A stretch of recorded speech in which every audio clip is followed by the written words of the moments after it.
All right, listeners, welcome back to another deep dive with me today. And me. We are so glad to have you all with us today, as always.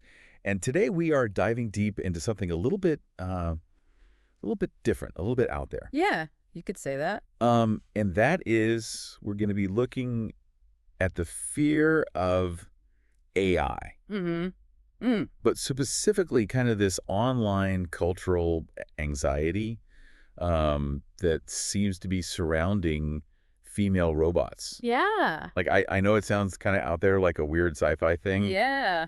But it's there. It's there, and I think it's something that we've seen kind of bubbling up under the surface for a while.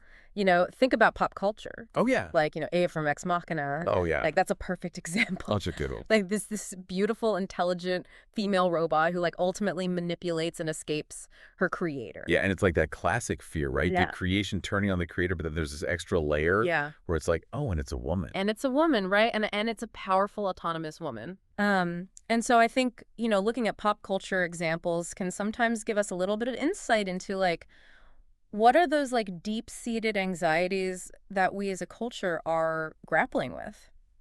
And it's just interesting because we specifically asked for a satirical take on this. Yeah. Right, in our source material. Yeah. So, obviously we know this is kind of a funny, ha-ha topic. Yeah. But we do think it's worth exploring.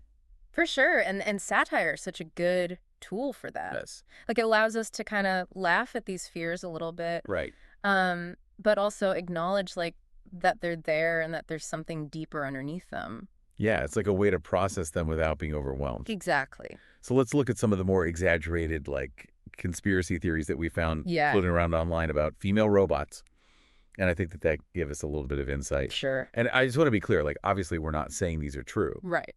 But it is interesting to see what people are worried about. Yeah, it's like they point to these deeper concerns about control and power dynamics and, how technology is reshaping our society.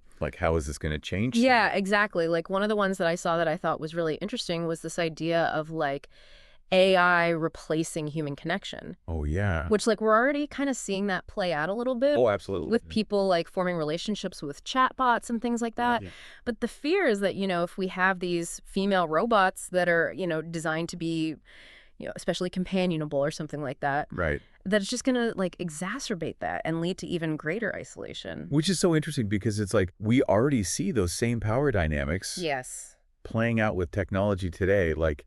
I always think about how, female voices are often programmed into virtual assistants. Yeah. So it's this reinforcement of, women are here to be helpful and subservient. Absolutely. And I think that just speaks to, the fact that it's not just about the technology itself. Right. It's about who designs it, who controls it, and, what are the biases that they're baking into the system. Yeah. Okay, so we have to talk about this because this was, the funniest but also most terrifying thing that we found in our source material. I'm ready. Okay, so what if AI takes over? Right.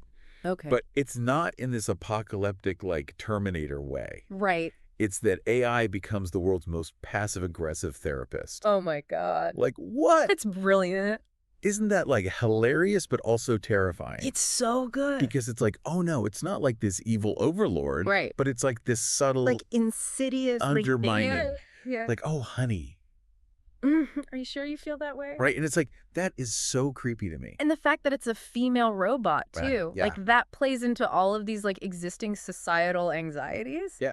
About women and technology and control. Think about all of those sci-fi tropes of the seductive female robot or the manipulative, villain.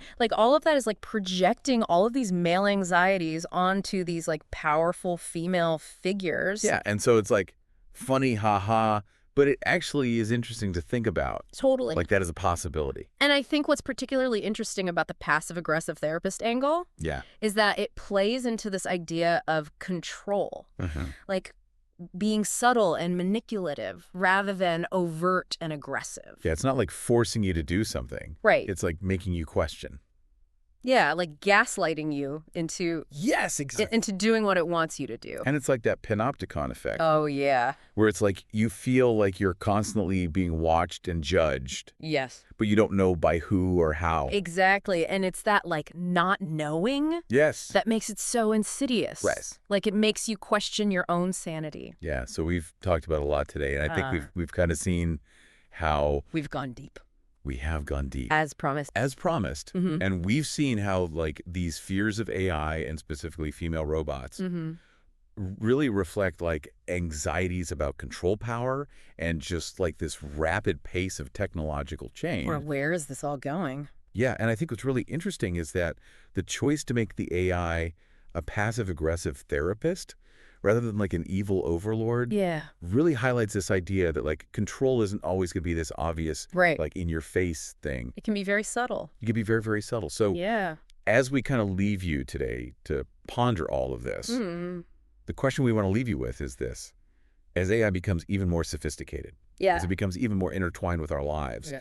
how do we make sure that it reflects our values? Yeah. And that it serves our needs? And how do we navigate this evolving landscape of power and control in this new digital age? And how do we even know if it's already happening? Exactly right. Like, are we already being manipulated? Who knows? Food for thought. That is all the time that we have for today's deep dive. We'll see you next time. We'll see you next time.